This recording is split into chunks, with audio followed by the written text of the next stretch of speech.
Good afternoon, my people. What is going on? It is your main man, Charles Tank Harris, the founder and chief visionary officer of the financial literacy platform, Wealth Our Way, where our motto is wealth is not only for the wealthy. I welcome each and every one of you to episode 189, the 15 days of Christmas, starting with day one. Before we get into this content, I want to, of course, practice the attitude of gratitude and thank each and every one of you who are here with me as I stream live across the Wealth Our Way Facebook page and the Wealth Our Way Network YouTube page. If you have not taken the time to become a subscriber to the Wealth Our Way Network YouTube page or to like the Wealth Our Way Instagram or Facebook page, please do so today and tell a friend. I also want to give the Wild Nation salute to the many members of Wild Nation who will watch this content in its pre-recorded state overnight, over the weekend, anywhere they can squeeze 15 minutes of financial literacy in. And then I want to give a heartfelt how are you to the good folks on the Life 101 platform who listen to the audio of this very here program.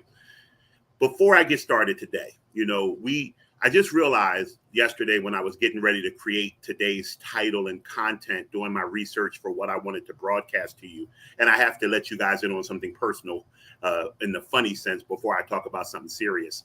So the content that I'm going to be providing you over the next 15 minutes of finances. I just realized it was 15 episodes, but 15 episodes of 15 minutes of finance leading up to Christmas comes from the good folks at NerdWallet. I tell you guys all the time that I'm on Investopedia, NerdWallet, and other financial outlets getting relative, creative, pertinent information that I can then translate to my audience in a way that I know you guys can relate to and understand. So I ran across an article on NerdWallet on 22 ways to save money. And I am shaping those 22 ways over the next 15 episodes leading up to Christmas. So I normally would have my phone while I'm speaking into my computer to my right to read off like a teleprompter. But literally, as I was setting the program up and hitting live, my phone fell out my hands. It's on the floor. I'm not going to bend over and get it. Y'all don't need to see all that. So I'm going to go off the dome because I read the article and I know what those 2 points are. So I had to share that little funny with you that Murphy's Law always happens. And of course, I drop my phone when I need to read off of it. On a serious note, and I do realize I love the fact that the Wealth Our Way audience consists of people of all backgrounds, all races, creeds, religions, sexual orientations. But I'm also very sensitive to the fact that as a Black man, I do have a large Black following. And I want to speak specifically to my Black African-American audience, whatever. I like to say Black. We all have our own particular label or moniker. I just found out this morning that yesterday or overnight, the rapper Takeoff from the Migos was murdered in an apparent argument that ensued at a dice game. There's so much to say about that. When whether you want to argue that once you elevate yourself financially, that you shouldn't go to certain places any longer, or the other side of that argument, which is, hey, I'm from where I'm from, and I should always stay attached to my upbringing and my people. That's not the point of what I want to say. What I want to say is we have seen way too much gun violence this year and years prior. We've seen it disproportionately affecting the African-American or Black community. We've seen it disproportionately affecting communities of lower income, regardless of color of skin. And I know that if you're within the sound of my voice, that you're not perpetrating these types of offenses. But at some point, we have to take the mantle of it takes more from us individually than just not being part of the problem. So I know none of us are running out here shooting people over a dice game. We need to do more, though. We need to talk to our youth. We need to talk to our peers. We need to constantly be a beacon or an example of what should be being done, what should be being modeled, as opposed to what isn't. And I don't know what to do at this point. I came on here a few months ago with the same feeling that I have today when there was a senseless murder. And I just don't know what more I can do, but I am pledging to do more of it. I believe helping the community lift itself up financially is a good start. So that's why I do this for free twice a week and every other Wednesday. But we all can do more. And I would just say, besides for praying or, getting out in the community, that you find a way that you personally can help stem this problem, because, it just seems very much epidemic at this point of violence that's going on, especially in the Black community. And I don't think there's a more visible profession that seems to be under attack than being a rapper these days. So just, pray for everybody's well-being and continue to do your part to be better than those who are out here committing crime. So sorry for that heavy note. Let's get into the 15 days of Christmas. I was studying for today's episode when I looked on the calendar and realized that with today being the 1st of November, we only have 7 episodes of 15 minutes of finance. 7 weeks and 15 episodes of 15 minutes of finance until it's Christmas. Like, this year sprinted by us. And I want to give some tips on how you can really save money as we get to the end of the year. Some serious financial tidbits. I'm a firm believer that habit changing is very difficult to do, but it is possible. But the best way to change a habit is to make small incremental changes that compound upon each other. And as a result of the compound, one day we look up and we see significant change. Trying to do significant change very quickly normally doesn't last. If you're fortunate enough to make a significant change and stick with it, kudos to you. But for the vast majority of us, we need to make our changes incrementally and then look back at what we've done and see our progress. So these 22 tips from NerdWallet on how to save money, I find them to be very easy, very 1 degree change of course heading to get us to saving money. And I want to share those tips with you. So tip number 1, I'm going to share 2 tips a day over the next 15 episodes or so, and we'll get to 22. And then I'll also elaborate on some of these tips because some require a deeper dive more so than others.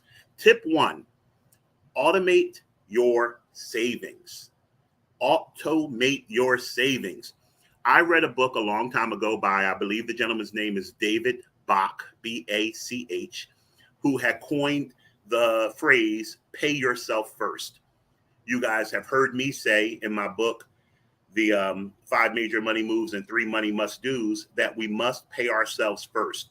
What that basically means for people who are late to the program or still having trouble grasping the concept, we want money to be directed into our savings and or investment accounts before we ever see it in our hand, before we're ever able to make a choice between spending it or saving it. We want something saved. For the vast majority of us who have jobs, and I don't have a job, I run a business, but for those of us who work for an employer, a vast majority of employees have access to an employer-sponsored retirement plan, 401k, 403b, 457. These plans take the money out of your paycheck before you see it. That is a way to automate your savings / investments. That is what we mean by pay yourself first. You don't just have to be an employee, though, to do that. You can have your checking account or your savings account send money automatically to a brokerage account. Let's say you opened up an account at Charles Schwab or Vanguard or Fidelity to do some investing, and you set it up so that every 15th and 30th of the month, just like if it was a job, $100 comes out of your checking account and goes into your Charles Schwab investment account, and then you build your investment portfolio. That is not as detailed as paying yourself first, but it is still automating your savings. So you can automate your savings to various degrees. One of them, I would argue, the best method is to pay yourself first. Let the money go to an investment or a savings account before you ever touch it. If you don't have that luxury, then set up an automatic transfer to a savings or an investment account. There are apps that can do this for you. One of the best investment apps that I see from a standpoint of process, not necessarily what you're investing in, is Acorns. Acorns will basically take something that we all do, which is spend money, and it will round up our spend to the next dollar and take that change and send it to an investment account. You go to your supermarket, my local supermarket in Georgia is Kroger.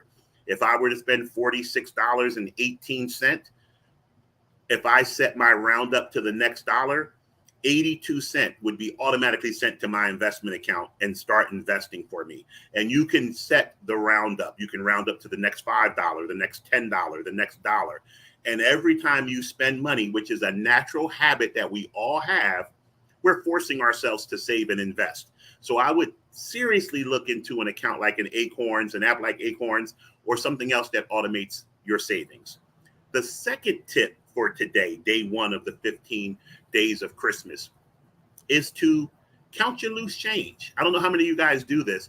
A lot of us don't even use paper and coin currency anymore, but in some instances we do. I know when I was a child, my mom always had the big change jar, and that thing was big. It was like one of those 5-gallon water jugs, and we saved a lot of money. And sometimes, based on our financial situation, which was always bleak, we emptied the change jar out to eat. Sometimes we would order Chinese food or whatever and pay these cats in coins. They were not happy. But the reality is that rounding up your savings and also keeping track of coins and putting them in a savings account, this is a great exercise if you have children, teaching your children the power of being a good financial steward at an early age. I have cup holders in my car. And this is just a function of me going to fast food restaurants too much. That's what that is. But when I'm not using the debit card, I get cash back from a purchase, and those coins will be in my cup holders. Now, I don't normally pay with cash. I talked to you guys before about the benefits of using a credit card. But the reality is that sometimes we're going to use cash. We're going to get coins back. Make it a point to start to gather your coins with purpose. I know TD Bank, for one bank, has a big Coinstar machine where you can just come dump your coins in, and they'll either give you dollars back or they'll credit it to your bank account. So those are the two tips that I would start this 15 days of Christmas day one off with.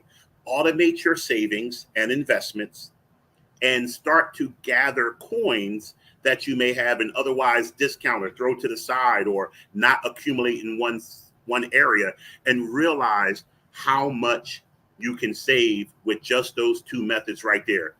Method 3, because I looked at the 22 lists and this isn't on there. I have to say this though before I sign off today. You guys know I do a lot of driving. If you're following like the program, you see my backgrounds change a lot. This is my Jersey background. I am in Jersey. I'm in the back room because the home office is Mama's space and she's in there working. So I'm sequestered to the back room when I'm in Jersey. All of this driving makes me use a lot of gas in my truck. I have a F-150 V8. I spend a lot of money on gas. I can tell the difference when I'm driving up the highway between gas prices. And most of the time I'm shopping for lower gas prices. When I left Georgia, I was able to get gas for $2.98 a gallon. When I got up closer into Pennsylvania, through Maryland, Western Virginia, on the back route that I took, gas was $3.69 a gallon. It's a 65, 70 cent difference on a 30-gallon tank of gas. That's a $21 difference. These are the areas where we need to be more sensitive when we're spending money. Make sure that you are shopping around for gas. Make sure that you are shopping around for products in your supermarkets, online, Amazon, Walmart, whatever you're using. This is the time to be a very, very prudent shopper. So those are my 2 tips. Automate savings, check your coins and make sure that you're summing them up for banks and delivering them. With that being said, I will be back Tuesday. There is no Financial Power Hour this week. I want you all to remember, wealth is not only for the wealthy. You guys have a great remainder of your Tuesday.